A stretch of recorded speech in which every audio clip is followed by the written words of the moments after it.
versículos del 10 al 24. Hermanos, hoy es nuestro último sermón de esta serie. Y antes de dar lectura a la palabra, les pido por favor nos pongamos de pie para que podamos orar a nuestro Señor. Vamos a poner este tiempo en manos de Dios y vamos a orar también por nuestro pastor. Nuestro pastor ahorita se encuentra en Cuba. Creo que de hecho está predicando o ya predicó. Entonces pongamos esto, hermanos, en las manos de Dios. Padre, te damos muchas gracias por esta mañana. Gracias, Señor, porque vivimos en un país donde podemos reunirnos libremente, Señor. Porque podemos cargar, Señor, leer nuestras Biblias. Gracias, Señor, por esa bendición que nos has dado y esta mañana te pedimos, Espíritu Santo, que seas tú el que guíe este tiempo. Espíritu Santo, dependemos completamente de ti para entender las verdades profundas de tu palabra, para poder ver a Cristo en ellas, para ser transformados por medio de tu poder.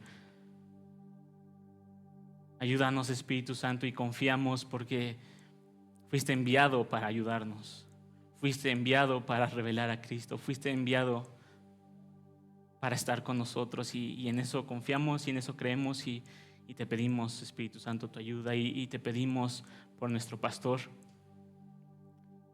Gracias por la iglesia en Cuba, porque tu palabra es predicada, Señor, en todo lugar. Aún con oposición, Señor, aún con dificultades, tu evangelio es expandido, Señor, y te damos gracias por eso y te pedimos que tu evangelio trabaje con poder, Señor, con nuestros hermanos en Cuba. Señor, que sea tu palabra la que los fortalezca en estos momentos, Señor, en esta vida de tribulación por la que pasan, Señor. Que cuides de nuestro pastor, de su acompañante, Señor, que los prospere, Señor, que abra sus bocas con denuedo para predicar, Señor, las nuevas de la salvación de Cristo, Señor. Gracias por la vida de nuestro pastor. Bendícelo, Señor. Tráelos de regreso, Señor, que puedan estar aquí con nosotros sin ninguna dificultad, Padre. Y bendecimos tu nombre, Cristo, porque estamos aquí por tu gloria, para tu gloria, Señor. Bendecimos tu nombre desde ahora y para siempre, en el nombre de Jesús. Amén. Gracias, hermanos. Entonces vamos a leer juntos Efesios capítulo 6, versículos del 10 al 24. Por lo demás, fortalézcanse en el Señor y en el poder de su fuerza. Revístanse con toda la armadura de Dios para que puedan estar firmes contra las insidias del diablo. Porque nuestra lucha no es contra sangre y carne, sino contra principados, contra potestades, contra los poderes de este mundo de tinieblas, contra las fuerzas espirituales de maldad en las regiones celestes. Por tanto, tomen toda la armadura de Dios para que puedan resistir el día malo y habiéndolo hecho todo, estar firmes. Estén pues firmes, ceñida su cintura con la verdad, revestidos con la coraza de la justicia y calzados los pies con la preparación para anunciar el evangelio de la paz. Sobre todo, tomen el escudo de la fe, con el que podrán apagar todos los dardos encendidos del maligno. Tomen también el casco de la salvación y la espada del Espíritu, que es la palabra de Dios. Con toda oración y súplica, oren en todo tiempo en el Espíritu, y así velen con toda perseverancia y súplica por todos los santos. Oren también por mí, para que me sea dada palabra al abrir mi boca, a fin de dar a conocer sin temor el misterio del Evangelio, por el cual soy embajador en cadenas, para que al proclamarlo hable sin temor como debo hablar. Pero a fin de que también ustedes sepan mi situación y lo que hago, todo lo hará saber Tíquico, amado hermano y fiel ministro en el Señor, a quien he enviado a ustedes precisamente para esto, para que sepan de nosotros y para que consuele sus corazones. Paz sea a los hermanos y amor con fe, de parte de Dios el Padre y del Señor Jesucristo. La gracia sea con todos los que aman a nuestro Señor Jesucristo con amor incorruptible. Amén. Gracias, hermanos. Pueden tomar su lugar.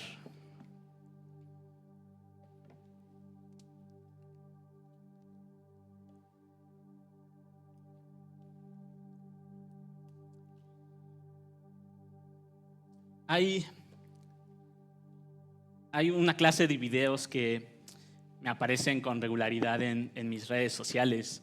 Y estos videos son de hombres y mujeres debatiendo en la calle acerca del aborto, defendiendo la vida y compartiendo el evangelio. Y normalmente estas personas tienen varios letreros grandes con mensajes como el aborto es asesinato o un bebé es una vida humana. Y con esto podrás imaginarte el tipo de reacciones que reciben de la gente que se acerca a ellos. Debo de confesar que he tratado de dejar de ver este tipo de videos porque me causan furia. La forma en la que estas personas, hermanos, intentan debatir a favor del aborto, francamente, es grotesca. Llenos de orgullo, llenos de soberbia, llenos de maldad. He visto videos donde incluso hay mujeres que abiertamente dicen que solo quieren quedar embarazadas para que puedan abortar. Mi corazón, hermano, se enfurece con este tipo de personas. Pero el pasaje de hoy nos enseña algo. Y es que estas personas son responsables de su pecado, hermano. Completamente responsables. Pero detrás de toda esta maldad que exhiben, detrás de toda esta oscuridad, existe algo verdaderamente demoníaco. Como se los comentaba al principio, este es el último sermón de nuestra serie de Efesios. Espero que hayas podido estar durante todos los sermones. Y como saben, nuestra serie se titula En Cristo, nueva identidad, un solo cuerpo, una vida para su gloria. Esta serie la comenzamos en marzo de este año. Y de verdad, hermanos, espero en el Señor que haya sido de edificación para todos nosotros. Recuerden que el punto de venir y escuchar los sermones cada domingo no es solo recolectar información, no es solo venir porque es un domingo más y es lo que hacemos los domingos. Hermanos, venimos y ponemos atención a la palabra de Dios porque creemos que tiene el poder para transformarnos, para hacernos crecer a la semejanza de Cristo. Y porque por medio de su palabra es que Dios se revela a nosotros. Entonces, esta serie que tuvimos no fue una serie más. Fue Dios hablando a través de su palabra para edificarnos. Y espero que sí, y yo lo sé que así lo ha hecho en nuestros corazones. Entonces, hoy es nuestro último sermón. Y mi énfasis, lo que quiero que recordemos de este último sermón de Efesios es lo siguiente: firmes contra el enemigo, fortalecidos en el Señor, vistiendo su armadura. Voy a repetir una vez más: firmes contra el enemigo, fortalecidos en el Señor, vistiendo su armadura. Y he dividido este mensaje en 4 puntos principales. El primero de ellos es fortalecidos para luchar contra nuestro enemigo. El segundo es tomen la armadura de Dios y estén firmes. El tercero, con toda oración. Y el cuarto es despedida. Mi primer punto: fortalecidos para luchar contra nuestro enemigo. Esta última sección de Efesios comienza con la frase por lo demás. Esto, hermanos, denota que la sección final de Efesios se fundamenta en los capítulos anteriores. Como ya lo hemos mencionado en sermones pasados, si has estado en los sermones pasados, el libro de Efesios tiene una clara división en 2 secciones.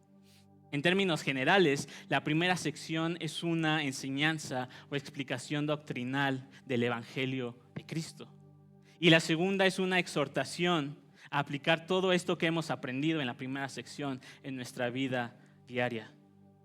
Y la ubicación del pasaje del día de hoy merece especial atención, ya que se presenta como la exhortación culminante de la carta.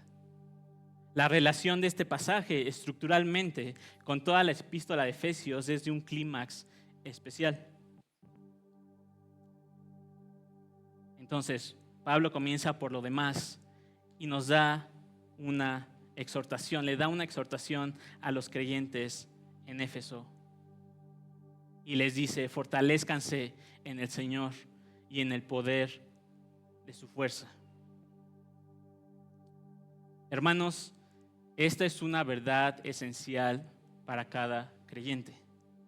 Dependemos de la fuerza de Dios en nosotros para vivir cada aspecto de nuestra vida cristiana. Esta palabra aquí, fortalézcanse, significa poner poder, ser capacitado o ser fortalecido interiormente. Un ejemplo puede ser ponerle gasolina a un carro para que funcione o consumir proteína para aumentar los músculos. Y investigando un poco encontré que esta palabra se usaba solamente en el griego bíblico o eclesiástico. Y esto es interesante, hermanos, porque es un imperativo que se encuentra en una voz pasiva. Una voz pasiva significa que es algo que alguien hace en nosotros. Necesitamos ser capacitados, necesitamos ser fortalecidos. Y es claro lo que Pablo dice aquí: el agente de empoderamiento es claramente el Señor. Así que esta frase suele traducirse como: sean empoderados por el Señor. Creo que todos aquí, en algún punto de nuestras vidas, nos hemos sentido débiles emocional, física o espiritualmente. ¿Qué hacemos, hermanos, cuando nos sentimos así? ¿Qué hacemos cuando nos sentimos derrotados? ¿Sentimos lástima por nosotros mismos? O tal vez tratamos de esforzarnos un poco más. Pensamos que podemos hacerlo de una mejor manera. O vamos a contarle nuestras penas a alguna persona, a algún familiar. ¿Qué es lo primero que haces cuando te sientes de esta manera? Y hermanos, no conozco personalmente a todos los que están aquí. No he tenido el tiempo, no me he dado el tiempo de hablar con todos. No sé cuál sea tu experiencia espiritual. No sé cuál sea tu experiencia al caminar con Dios. Pero creo que muchas veces vivimos una vida cristiana en derrota, en debilidad. No tenemos idea, hermanos, de la fuerza que Dios nos puede dar. Y hay una historia, siempre me ha fascinado esta historia. Está en Hechos 14, 19 al 22, se la voy a leer.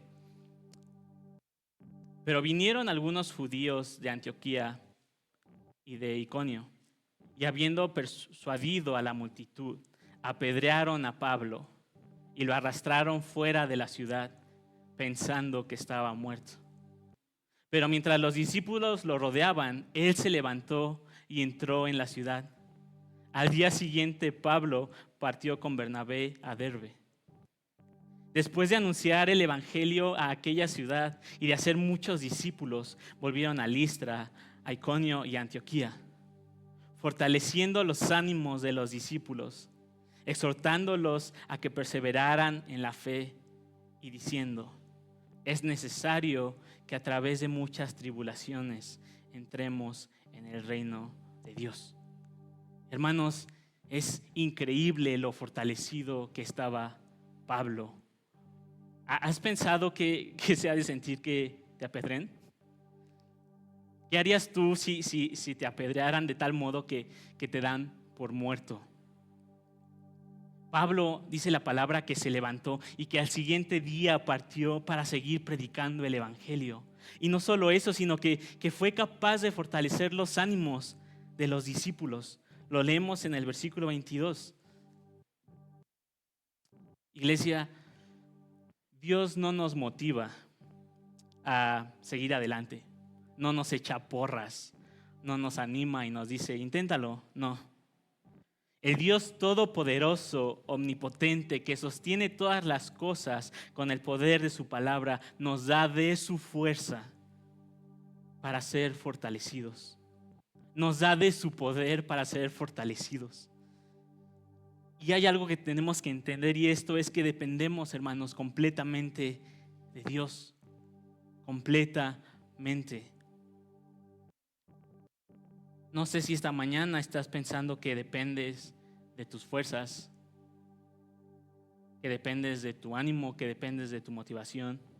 La palabra es clara y nos llama a fortalecernos en el Señor.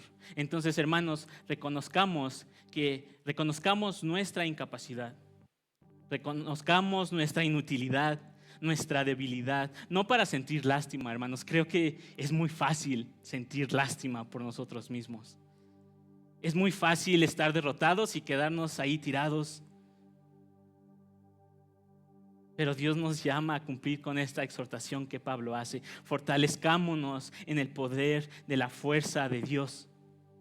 Que podamos decir como el salmista: mi carne y mi corazón pueden desfallecer, pero Dios es la fortaleza de mi corazón y mi porción para siempre. El Señor es mi fuerza y mi escudo. En Él confía mi corazón. Y es imperativo, hermanos, que seamos fortalecidos, porque les tengo una noticia. Vivimos en medio de una lucha constante. Una lucha que nunca vamos a poder resistir en nuestras fuerzas.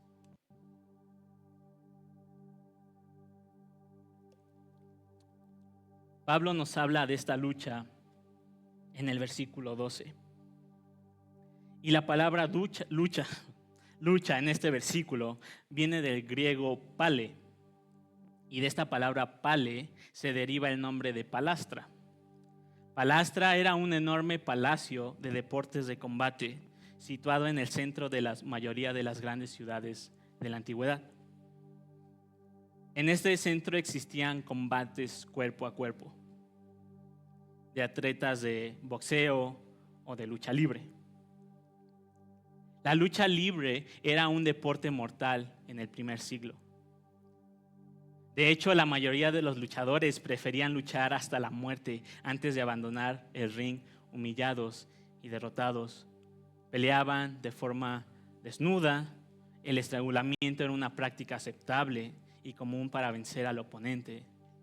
Al igual que el boxeo, estos dos deportes, la lucha libre era un deporte extremadamente violento y sangriento, que toleraba cualquier táctica inimaginable. Romper los dedos, romper costillas, desgarrar la cara, sacar los ojos, etc. La lucha libre era una lucha encarnecida hasta el final. Gracias a Dios ya no son así. Esta imagen brutal de ese antiguo deporte es una imagen violenta, es una imagen de un combate cuerpo a cuerpo. Es la lucha que Pablo trae a la mente de los cristianos en Éfeso cuando les habla de esta lucha. Y cabe destacar, hermanos, que Pablo no exhorta al creyente a entrar a la lucha. No les pregunta si quieren, no les avisa. Simplemente lo anuncia como un hecho. Y esto es importante, porque muchos de nosotros vivimos nuestras vidas sin estar conscientes de que estamos en una lucha parecida. O peor aún, hermanos, muchos sabemos de esta lucha, pero no hacemos nada al respecto. ¿Alguna vez has pensado si tienes algún enemigo? Y bueno, creo que todos estamos pensando en Satanás porque hemos leído los versículos, pero cuando escuchas la palabra enemigo, piensas tal vez en los narcos, piensas en el gobierno, piensas en alguien de tu trabajo que te molesta, que te quita tu trabajo, piensas en alguien de tu familia. ¿Qué piensas cuando escuchas la palabra enemigo? Y pregunto esto, hermanos, porque como sabemos es importante cuando leemos la palabra ponernos en contexto en el cual fue escrita la palabra.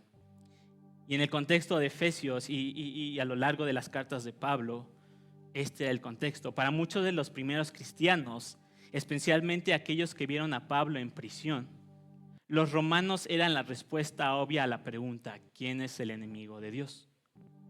De igual modo, el pueblo judío anhelaba librarse del yugo civil romano, para poder ser un pueblo libre.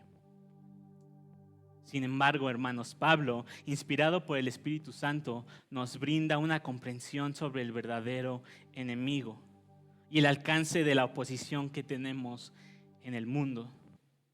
Pablo comprendió correctamente que las autoridades romanas que en ese momento existían no eran los estrategas principales en la creciente guerra contra la iglesia.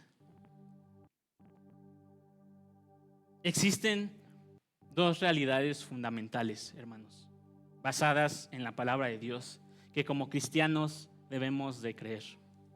La primera de ellas es que no solamente existe un mundo físico que podemos percibir con nuestros sentidos, sino que existe un mundo espiritual. Y la segunda es que tenemos un enemigo que busca destruirnos.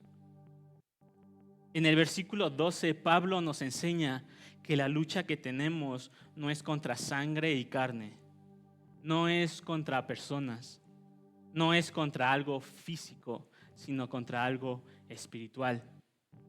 Y esto lo traigo a la mente cuando veo estos videos que les comentaba al principio de estas personas que hablan de tal manera del aborto. Les comentaba de una forma grotesca. Es esto, hermanos. Hay un enemigo en un mundo espiritual. Y para los efesios el tema espiritual no era algo desconocido. Leemos en Hechos capítulo 19, versículo 3 en adelante. Pero también algunos de los judíos, exorcistas ambulantes, trataron de invocar el nombre del Señor Jesús sobre los que tenían espíritus malos, diciendo: les ordeno que salgan en el nombre de Jesús a quien Pablo predica. 7 hijos de un tal Esceva, uno de los principales sacerdotes judíos, eran los que hacían esto. Pero el espíritu malo les respondió: a Jesús conozco y sé quién es Pablo, pero ustedes, ¿quiénes son? Y el hombre en quien estaba el espíritu malo se lanzó sobre ellos y los dominó y pudo más que ellos, de manera que huyeron de aquella casa desnudos y heridos. Supieron esto todos los habitantes de Éfeso, tanto judíos como griegos. El temor se apoderó de todos ellos y el nombre de Jesús era exaltado. Hablar de demonios y del mundo espiritual no era algo ajeno para los habitantes de Éfeso. Yo te pregunto, ¿es algo ajeno para ti? Hermanos, no podemos caer en la trampa de creer que lo que vemos, lo que percibimos, lo que podemos medir, es lo único que existe. Hemos sido engañados, hemos sido distraídos, cegados de la realidad espiritual. Tenemos una mala concepción porque creo que obtenemos más información de las películas y de la sociedad que de la palabra de Dios. La Biblia es clara acerca de la existencia de una dimensión o mundo espiritual. Una dimensión que afecta e influye directamente a la nuestra. Y es aquí, en este mundo espiritual, donde nuestro verdadero enemigo se encuentra. Tenemos un enemigo que ha buscado destruirnos y engañarnos desde que fuimos creados. ¿Qué vemos, hermanos, en la historia de Génesis? Vemos a Adán, vemos a Eva y vemos a esta serpiente antigua que se llama Diablo, Satanás, el cual engaña al mundo entero. El príncipe de la potestad del aire, el espíritu que opera en los hijos de desobediencia. El diablo, hermanos, no es una fuente de temor supersticioso, ni un estado mental, filosófico o alguna representación del mal. No, el diablo es el verdadero enemigo y general en la guerra en contra de la humanidad. Y este enemigo no está solo. Trabaja en conjunto con innumerables demonios.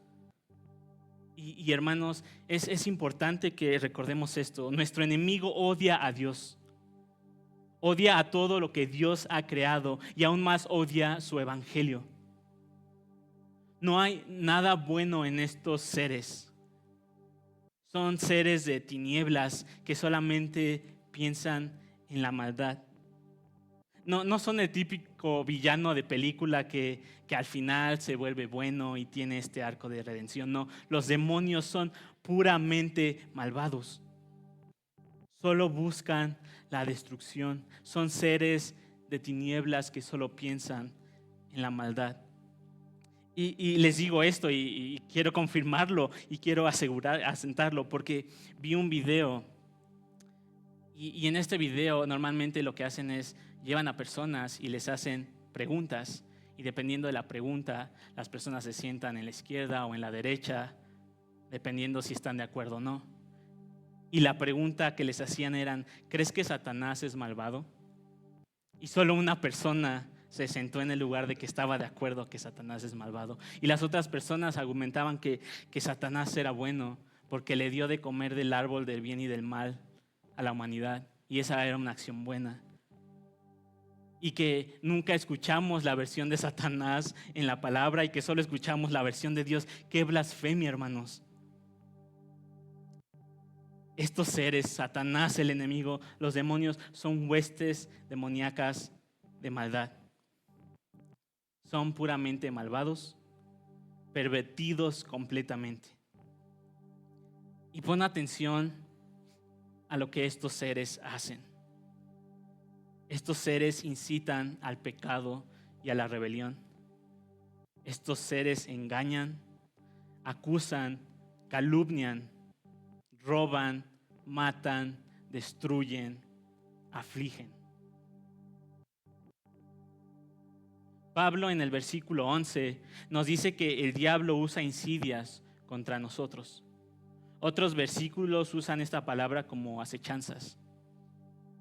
Las acechanzas de Satanás se propagan a lo largo y ancho del sistema de maldad del mundo, sobre cual rige como príncipe de las tinieblas, y son llevadas a cabo por sus huestes de demonios.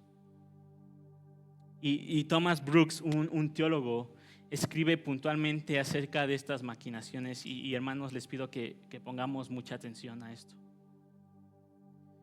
Thomas Brooks dice, cualquier pecado al que el corazón del hombre sea más propenso, el diablo lo ayudará a impulsarlo más. Satanás adora navegar con el viento y adaptar las tentaciones de los hombres a sus condiciones e inclinaciones. Si gozan de prosperidad, los tentará a negar a Dios. Si están en la adversidad, los tentará a tener una baja estima por Él. Si su conciencia es sensible, los tentará a la escrupulosidad. Y esta palabra significa ser exacto o tener extremo cuidado al hacer las cosas. El diablo nos tienta a eso. Si son generosos, los tienta a la seguridad carnal. Si son audaces, los tentará a la presunción. Si son tímidos, a la desesperación. Si son flexibles, a la inconstancia. Si son rígidos, a la impenitencia. Del poder, la malicia y la astucia de Satanás proceden todas las intrigas, todas las artimañas, todas las estrategias y maquinaciones que destruyen las almas en el mundo. Tiene varias artimañas para atraer a las almas al pecado, varias trampas para alejarnos de todo servicio santo y celestial, y varias estrategias para mantenernos en un estado de duelo, vacilación, duda y cuestionamiento. Tiene varios planes para destruir a los grandes y honorables, a los sabios y eruditos, a los ciegos e ignorantes, a los ricos y a los pobres, a los santos verdaderos y a los nominales. Y quiero que pongamos también atención en esto que les voy a leer, que se encuentra en Daniel 10, capítulo 10, versículo 10. Porque no solo nos explica acerca de la existencia de estos seres, sino nos explica cómo es que el mundo físico es afectado por el mundo espiritual y viceversa. Daniel 10:10. Entonces una mano me tocó y me hizo temblar sobre mis rodillas y sobre las palmas de mis manos. Daniel, hombre muy estimado, entiende las palabras que voy a decir y ponte en pie, porque ahora he sido enviado a ti, me dijo. Cuando él me dijo estas palabras, me puse en pie temblando. Entonces me dijo: no temas, Daniel, porque desde el primer día en que te propusiste en tu corazón entender y humillarte delante de tu Dios, fueron oídas tus palabras, y a causa de tus palabras he venido. Pero el príncipe del reino de Persia se opuso por 21 días. Pero Miguel, uno de los primeros príncipes, vino en mi ayuda, ya que yo había sido dejado allí con los reyes de Persia.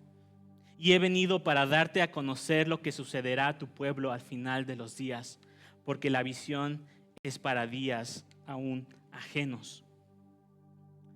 Hermanos, si creemos en la palabra de Dios, si creemos que la palabra de Dios es verdad, no podemos no creer esta sección. Y hermanos, no necesitamos que un ángel venga y nos hable de esta manera, o no necesitamos ver una posesión demoníaca para creer estas cosas. Creemos en la suficiencia de la palabra. Creemos en el poder del Espíritu Santo en nosotros. Entonces no esperes, saliendo de aquí, que un ángel se te aparezca. La palabra, hermanos, es suficiente para creer. Y es asombroso ver la realidad de este mundo espiritual en este pasaje.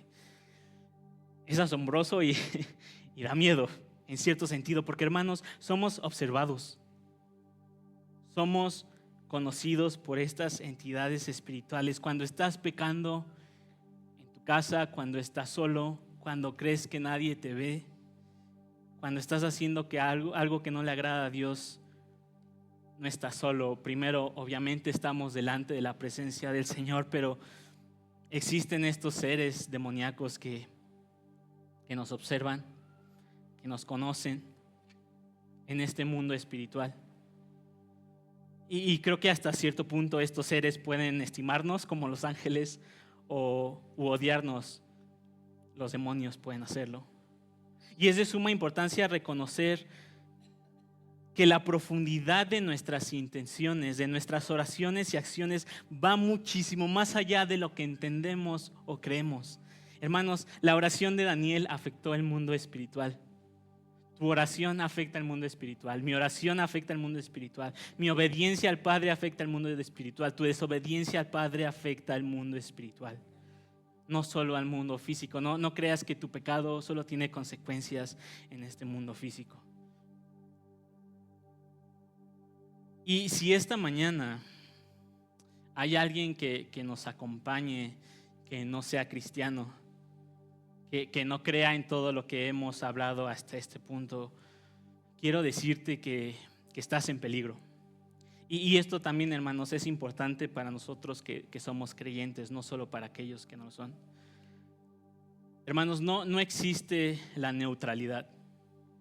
No hay tres grupos de personas. No hay aquellos quien pertenecen a Dios, aquellos quienes están bajo el dominio del diablo y aquellas personas que no pertenecen a ninguno de los dos grupos. No, hermanos. O eres de Dios o estás bajo el dominio del diablo. La Biblia nos dice esto en 1 de Juan, capítulo 5, 19. Sabemos que somos de Dios y que el mundo entero está bajo el poder del maligno. Y en el mismo libro, en Juan, capítulo 3, versículo 8, dice: el que practica el pecado es del diablo, porque el diablo ha pecado desde el principio. Y sé que tal vez esto suene duro, pero hermanos, esta es la verdad, porque creemos que la palabra de Dios es la verdad. Y suena duro porque tal vez estés pensando en aquellas personas que no son cristianas, en tu trabajo, en tu familia. Tal vez incluso tú que no eres cristiano estés pensando: soy una buena persona, no estoy bajo el dominio de Satanás. Pero según la palabra, esta es la realidad de aquellos que no son de Dios. Hermanos, están bajo el dominio de Satanás. Y si esta mañana ese es tu caso, debes de saber que todos los que estamos aquí anduvimos en otro tiempo según la corriente de este mundo. según el diablo. Pero Dios, que es rico en misericordia, por causa del gran amor con que nos amó, aun estando muertos en nuestros delitos, nos dio vida juntamente con Cristo. Por gracia nosotros somos salvos. Y Cristo solamente es el que puede darte vida y librarte del poder del enemigo, a ti también, y a nuestros familiares, y a nuestros amigos, y a todas las personas allá afuera. Debemos, hermanos, acercarnos, y personas que nos visitan, debemos acercarnos a Cristo. Y antes de continuar, quiero ser bastante claro. El poder de Satanás no se compara en nada contra el poder de nuestro Dios. Nuestro Dios trino omnipotente. No son dos fuerzas de igual poder que han peleado desde la eternidad. No. Satanás, al igual que todos los demonios, son seres creados que se rebelaron contra Dios y que se han opuesto a su obra y han intentado destruirla. Son seres creados. Y hay algo que creo que normalmente pasamos por alto cuando hablamos del Evangelio de Jesucristo, y esta es la realidad espiritual de lo que Jesús hizo con el dominio del diablo. En 1 de Juan, versículo 3, capítulo 8, la palabra dice: el Hijo de Dios se manifestó con este propósito, para destruir las obras del diablo. En Hebreos capítulo 2, versículo 14 y 15 dice: así que por cuanto los hijos participan de carne y sangre, también Jesús participó de lo mismo, para anular mediante la muerte el poder de aquel que tenía el poder de la muerte, es decir, el diablo, y librar a los que por el temor a la muerte estaban sujetos a esclavitud durante toda la vida. Hermanos, Cristo venció al diablo. El poder del diablo no se compara con el poder del Evangelio de Cristo. A través del Evangelio de Cristo, Cristo ha librado a los creyentes del poder y del dominio de Satanás. Y no solo eso, sino que nos da ahora la fuerza a nosotros que creemos en su nombre y nos capacita para mantenernos firmes contra el enemigo. Hermanos, vivimos bajo ataque constante de un enemigo que no va a descansar hasta vernos destruidos, de un enemigo que todo el tiempo está pensando en lo malo hacia nosotros. Y no podemos negar esta verdad. Basta voltear alrededor para ver la perversidad y brutalidad del mundo. ¿Cuántas veces, hermanos, hemos tenido que apagar las noticias porque no podemos aguantar lo que está pasando en el mundo? Pero Cristo ha vencido al mundo. Pero Cristo ha vencido a Satanás. Y ahora Cristo nos manda, hermanos, a que nos esforcemos en Dios, a que seamos fortalecidos en Dios. Y es importante también que haga una aclaración en este punto. Hermanos, no podemos caer en el extremo de pensar que cada cosa mala en nuestra vida, que cada pecado, que cada consecuencia viene de parte de alguna fuerza demoníaca. Como vemos en este pasaje, la Biblia reconoce claramente la influencia demoníaca en el mundo, incluso la opresión demoníaca en la vida de los creyentes. Pero recordemos también que Dios, a lo largo de toda la carta, a través de Pablo, nos ha mandado a obedecerle. Nos ha llamado a proteger la unidad, nos ha llamado a ser imitadores de Dios, nos ha llamado a amar a nuestras esposas, a respetar a nuestros esposos, a obedecer a nuestros padres, a trabajar como para Cristo. El creyente, hermanos, es responsable de obedecer estos mandatos y de aceptar las consecuencias si no lo hace. No se trata de encontrar un equilibrio entre nuestra responsabilidad y la influencia demoníaca. No, se trata de ser bíblicos y reconocer, hermanos, que Dios nos manda a obedecerle, y de reconocer también que existe una lucha espiritual. Y el mismo libro de Efesios nos los dice: no demos lugar al diablo. Damos, hermanos, lugar al diablo con nuestra desobediencia. Damos lugar al diablo cuando no obedecemos lo que Dios nos manda. Entonces, si estás pensando en el espíritu de desempleo o el espíritu de lo que sea, hermanos, no.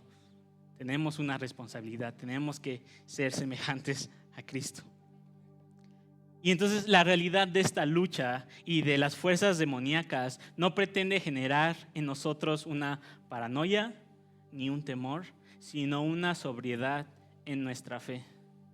Hay que reconocer la actividad del enemigo en este mundo.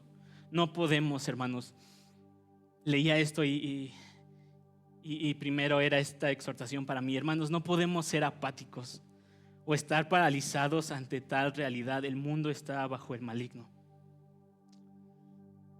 Mi segundo punto, tomen la armadura de Dios y estén firmes.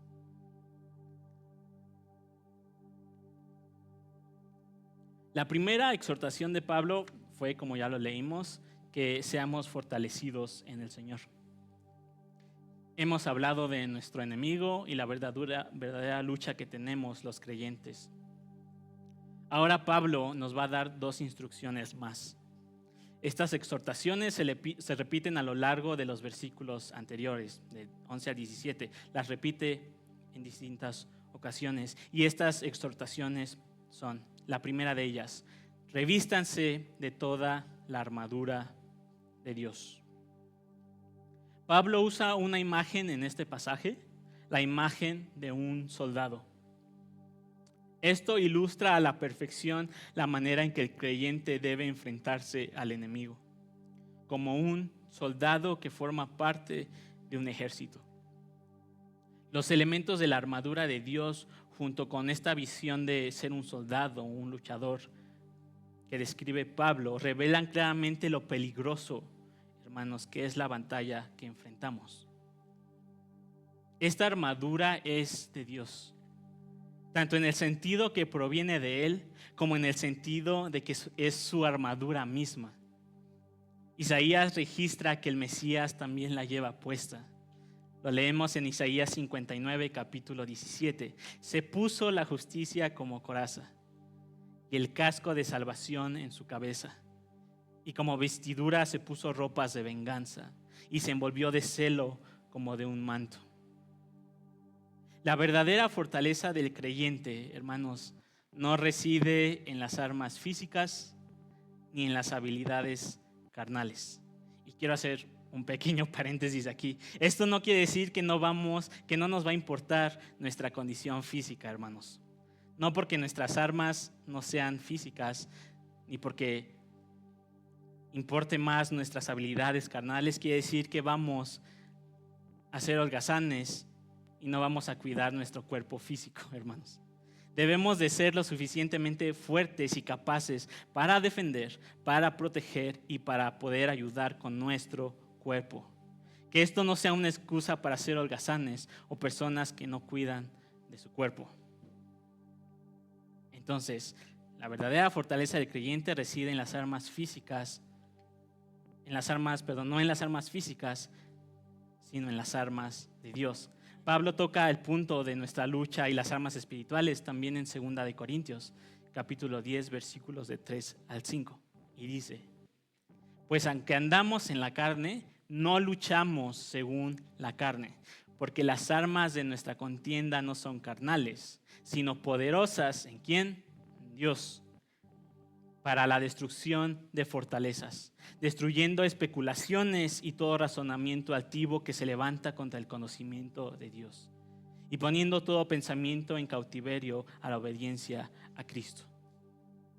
La armadura completa de Dios que se nos describe en estos versículos consta de lo siguiente, ya lo leímos: el cinturón de la verdad, la coraza de justicia, el calzado para anunciar el evangelio de la paz, el escudo de la fe, el casco de la salvación y la espada del Espíritu. Y hermanos, el énfasis no es que nos memoricemos cada pieza de la armadura. Pablo está usando esta analogía por la realidad que estaban viviendo los cristianos en Éfeso en ese momento. La realidad es que habían soldados romanos, me imagino que los veían a diario. Pero lo importante de estos versículos, hermanos, es seguir viendo la realidad espiritual en estos pasajes. Estas armas, estas piezas no son carnales, sino poderosas en Dios. Y gloria a Dios, hemos sido unidos a Cristo. En Cristo, hermanos, conocemos la verdad.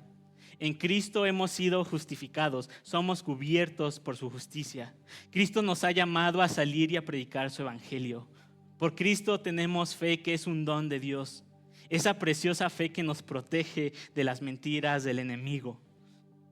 Hemos recibido la salvación de nuestras almas en Cristo y tenemos la palabra de Dios que es cortante más que una espada. Hermanos, todas estas piezas de la armadura las encontramos en Cristo. Y todo esto se nos ha dado por gracia nada más. Todo esto proviene de Dios. Y mi pregunta para nosotros es: ¿qué tanto estamos profundizando y echando mano de esto que Dios nos ha dado? ¿Eres consciente de tu identidad en Cristo y de todas estas maravillas que nos han sido dadas? Hermanos, pasamos desde marzo estudiando esta carta y lo que Cristo ha hecho en nuestras vidas. ¿Has meditado en ello? ¿Has profundizado en ello? Y es necesario que lo hagamos, porque Pablo nos dice que nos pongamos esta armadura para que podamos resistir al diablo. Y así lo exhorta Pablo, inspirado por el Espíritu Santo. Y esta es la segunda exhortación en esta sección. Hermanos, debemos de estar firmes. Muchos cristianos tienen la idea equivocada sobre la guerra espiritual. Se imaginan al ejército cristiano asaltando el reino del infierno y patrullando contra demonios y enemigos espirituales. El problema es que esta comprensión es completamente inconsistente con el resto de las escrituras. En ninguna parte leemos que la iglesia asalte o conquiste el infierno de esta manera. Lo que leemos en esta sección de la carta, y de hecho esta exhortación se repite 3 veces en esta sección, es que estemos firmes. Este concepto, hermanos, no implica que el creyente sea apático o estático. Más bien, en este contexto, sugiere la postura del soldado en combate, manteniéndose firme, resistiendo y prevaleciendo contra el enemigo. Mantenerse firme es posicionarse bajo la autoridad de Dios. Mantenerse firme es posicionarse frente a toda oposición y prevalecer. Y para hacer esto es que necesitamos de toda la armadura de Dios. Necesitamos de la verdad, necesitamos de la justicia, de la paz del evangelio, de la fe, de la salvación, de su palabra. Porque, hermanos, ya hablamos acerca de las asidias del diablo. Ya hablamos de lo que el diablo hace. Necesitamos estar protegidos. Y creo que Santiago nos da un resumen extraordinario sobre la exhortación a estar firmes. Y esto lo leemos en Santiago 4:7, y así dice la palabra de Dios. Por tanto, sométanse a Dios. Resistan pues al diablo y huirá de ustedes. Qué gran promesa, hermanos. Es una promesa a la que tenemos que estar aferrados, pero a la que tenemos que obedecer. Nos llama a someternos a Dios primero. No esperes que Satanás huya si no estás sometido a Cristo. No esperes resistir a Satanás si no estás sometido a Cristo. No esperes estar firme si no llevas la armadura que Cristo te ha dado. Y esta mañana, hermanos, Dios nos llama a estar firmes, a no desfallecer. ¿Recuerdas al principio que te dije que creo que la mayoría de nosotros podemos estar viviendo una vida cristiana en derrota, en debilidad? Hermanos, esa no es la voluntad de Dios para nuestra vida. La voluntad de Dios es que reconozcamos la realidad de la lucha espiritual, la dependencia absoluta que tenemos en Él y que estemos firmes en la victoria de Cristo. Hermanos, no podemos vivir derrotados. Y espero que no me malentiendas. Esto no es un speech motivacional. Esto es la realidad de la vida cristiana, hermanos. Vemos en la palabra cómo Dios nos llama a estar firmes en Él. Vemos en la palabra todos estos actos, hermanos, poderosos de estos hombres que hicieron en obediencia, en sumisión y estando firmes. Hermanos, somos soldados en una batalla contra lo espiritual, contra lo demoníaco. Ya basta de tonterías, ya basta de niñerías, de distracciones. Hermanos, los días son malos. Nuestro enemigo está buscando a quién devorar. Nuestro enemigo sigue matando bebés. Nuestro enemigo sigue introduciendo esta ideología de género a las iglesias. Nuestro enemigo sigue dividiendo iglesias. Nuestro enemigo sigue trayendo aflicción. ¿Y qué estamos haciendo nosotros como cristianos, hermanos? Estamos tratando de vivir nuestra mejor vida, más cómoda posible. ¿O estamos vestidos de la armadura de Cristo y permaneciendo firmes? Mi punto número 3 es con toda oración. La vida del creyente es una vida que debe de caracterizarse por la oración. Hermano, medita en tu corazón. ¿Qué tan importante es la oración en tu vida diaria? ¿Qué tan fundamental crees que es para nuestra comunión con Dios? ¿Qué crees acerca de la oración congregacional que tenemos los domingos aquí a las 10:30? Lamentablemente veo gente llegando después de la oración. Veo hermanos que sirven normalmente, pero si no les toca servir ese domingo, no vienen a la oración. Y esto no es un reclamo, hermanos, pero creo que demuestra la poca conciencia que tenemos de la importancia de orar.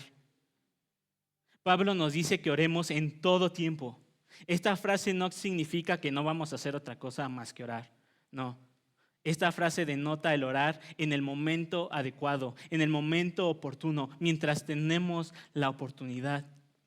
El venir y orar juntos, hermanos, como iglesia es un momento adecuado, es un momento oportuno.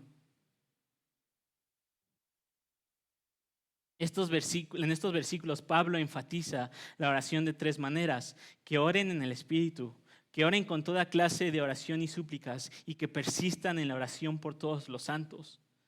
También nos llama a velar en estos versículos. Y Teodoreto, uno de los primeros padres de la iglesia, recuerda a los cristianos lo siguiente: quienes sufren constantes guerras ni siquiera duermen. Por eso el santo apóstol dice que en tiempos de batalla permanezcamos despiertos y oremos sin cesar. La oración es la actividad clave en el llamado a resistir a nuestro enemigo. Hermanos, no podemos cesar de orar. Si nos damos cuenta de esta realidad espiritual, si nos damos cuenta de lo que el enemigo está haciendo, no podemos dejar de orar por los santos en todo el mundo, por nuestras familias, por Coram Deo. Y Pablo exhorta a los creyentes en Éfeso a orar por todos y añade: oren también por mí. Y nos da la razón por la cual necesita oración: para que sea dada palabra al abrir mi boca, a fin de dar a conocer sin temor el misterio del Evangelio, por el cual soy embajador en cadenas, que al proclamarlo hable sin temor como debo hablar. Esta petición de oración me asombra y me da esperanza. Me asombra porque nos muestra el corazón de Pablo, porque nos muestra a un Pablo vulnerable. De todas las personas que conocemos en la Biblia, la última en la que pensaría que podría tener temor al dar a conocer el Evangelio es Pablo. Leímos que lo daban por muerto y siguió predicando el Evangelio. Y aquí vemos que Pablo ora para que no le dé miedo predicar el Evangelio. Entonces esto nos muestra, hermanos, que no importa quién seas, no importa qué tan fuerte te creas, siempre dependemos del Señor.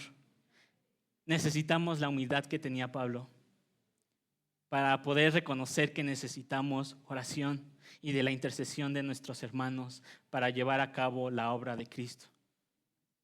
Y esta oración me asombra y me da esperanza, porque quiere decir que No debemos, hermanos, fingir ser fuertes.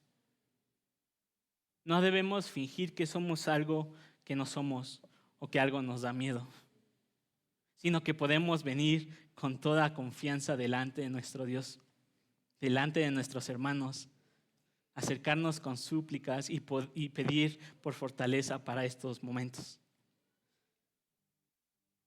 Y el último punto sobre la oración, hermanos, recordemos la sobrenaturalidad de la oración. Recordemos lo que la oración de Daniel provocó. Las cosas que hacemos, nuestras oraciones, nuestras alabanzas, nuestra adoración, nuestras obras, hermanos, tienen consecuencias espirituales. Y mi último punto, el punto número 4, la despedida.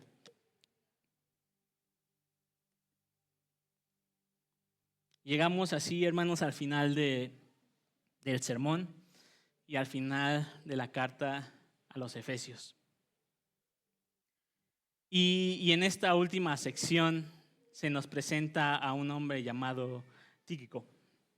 Y lo primero que quiero hacer notar aquí, y es algo que sé que se usa un poco más en la literatura escrita que en el lenguaje hablado, es la forma y los adjetivos que Pablo usa para describir a este hombre. Vemos la forma especial en la que Pablo lo describe y lo describe como amado, hermano y fiel ministro en el Señor. Qué honor el ser llamado de esta manera en la Biblia. Que nosotros, después de 2000 años, podamos hablar de este hombre de esta manera. Es increíble, hermanos. Y este hombre fue uno de los acompañantes de Pablo en alguno de sus viajes misioneros y estuvo con él durante su primer encarcelamiento en Roma. El consuelo, como leemos en esta parte también, es uno de sus ministerios, el ir y consolar a los hermanos. Y se cree que él es quien entregó la carta a los Efesios y a los Colosenses. Y quiero que nos imaginemos un poco a este hombre y no me imagino que él se imaginara que su servicio que estaba haciendo iba a impactarnos hasta este año. El servicio de este hombre, el servicio, lo que él hizo, su fidelidad al Señor, el llevar esa carta a los Efesios, fue que los Efesios en su momento fueron reconfortados y fueron edificados por esa carta. Y ahora nosotros también podemos leerla después de tanto tiempo. Hermanos, esto debe de alentarnos. Esto debe de fortalecernos. Es saber que Dios puede usar tu servicio y mi servicio en formas que no podemos imaginar. En formas que puedan impactar a futuras generaciones. Y lo más importante, que traigan gloria al Padre a través de los años. Y cerramos la carta con Pablo, como era de costumbre en sus cartas, pidiendo paz para los hermanos a los que les escribía. Pide de igual manera amor con fe, reconociendo a Dios como nuestro Padre y a Jesucristo como nuestro Señor. Y usa un adjetivo peculiar en su última frase. Y dice, con todos los que aman a nuestro Señor Jesucristo con un amor incorruptible. ¿Tu amor por Cristo, hermano, es incorruptible? Nuestro amor por Cristo es incorruptible, inquebrantable. ¿Cómo es tu amor por Cristo? ¿Cómo es tu amor por Cristo después de todo lo que hemos aprendido de Él? Después de todo lo que hemos visto y nos hemos maravillado que ha hecho por nosotros. Y así despide Pablo su carta, que ese amor, hermanos, por Cristo, todo lo que hemos aprendido, se muestre en un amor incorruptible por nuestro Señor. Entonces, hermanos, recordemos que estamos en una lucha constante, una lucha que no vamos a poder ganar contra un enemigo que es real, contra un enemigo que es poderoso, que es astuto, pero que ha sido vencido por Cristo. Pero Cristo nos ha llamado a fortalecernos con la fuerza de Dios, a vestir su armadura y a estar firmes. Pongámonos de pie, hermanos, para orar.